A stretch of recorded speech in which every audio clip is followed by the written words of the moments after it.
In the heart of the Horn of Africa, where the earth meets the heavens and valleys speak of legends past, a war unlike any other carved its name into time. This is the story of a queen, forged by fire, and a throne that would not fall.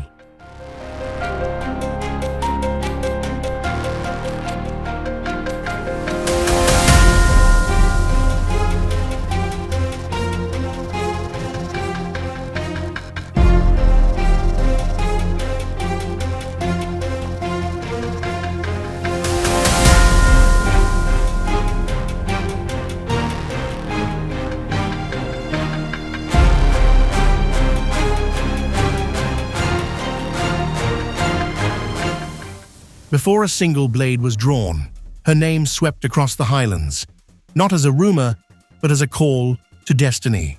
Fatima bint Mahfuz. To her people, she was Bati Del Wanbara, a name that meant uttering a victory of the throne. A name that carried the weight of bloodlines, honor, and the divine. Children sang it in alleyways, warriors whispered it in prayer, and in the halls of the Christian Empire, it echoed as a warning. But the empire had not broken.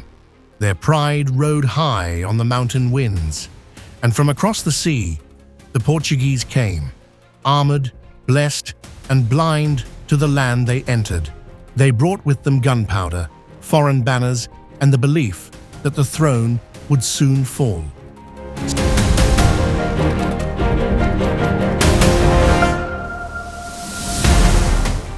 In the heart of the Adal camp, the council gathered, not in panic, in purpose. And there, standing over the map with unshaken eyes, was Fatima. She didn't shout, she marked, and when she did, warriors listened.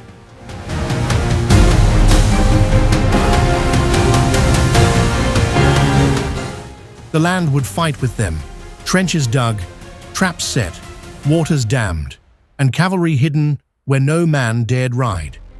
Fatima walked the line, reminding them, this is not conquest, this is consequence.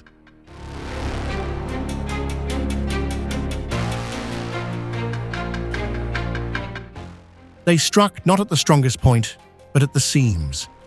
In the hush before dawn, the sky lit orange, supply lines burned, confusion spread, and in its heart, her dagger gleamed.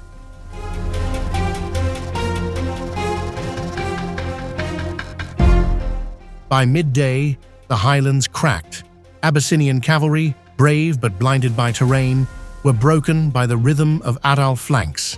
Drums pounded, faith surged, and from the cliff's edge, she descended, not as a queen, but as a reckoning.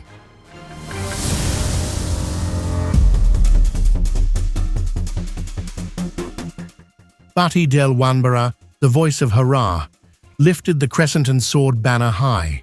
Though bloodied, it did not fall. Behind her, the wounded rose. Around her, the enemy hesitated. Before her, the mountain knew her name.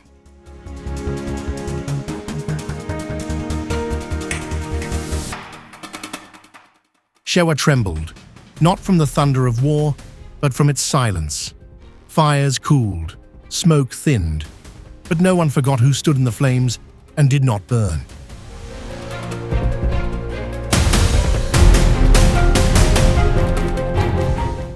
Nearly 5 centuries have passed, and yet her name still echoes, not in the clash of swords or the roar of cannons, but in the laughter of children. In Harar, little ones still gather in circles, hands clasped, voices rising. Their song is not just melody, it is memory. They sing, Fatuma, Fatuma, Ejiza Shumshuma, Maka Sherif Kusha, Alim Kabir Juma. And for those who do not speak the Harari tongue, they are saying, Fatima, Fatima, bracelet in hand, fiancée of the noble Sheriff of Mecca, a scholar, a leader of the Friday prayer. She is no longer just a warrior or a queen. She is a verse passed from tongue to tongue, a name that refuses to be forgotten.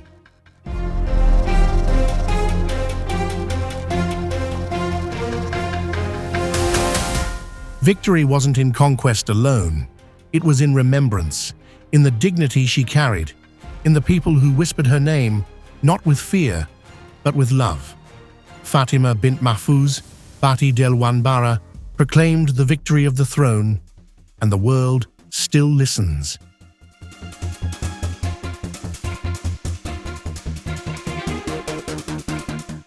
Harar is no ruin. It is a city of breath and belief, its stone walls standing for over 1,000 years. Within those walls, traditions still live.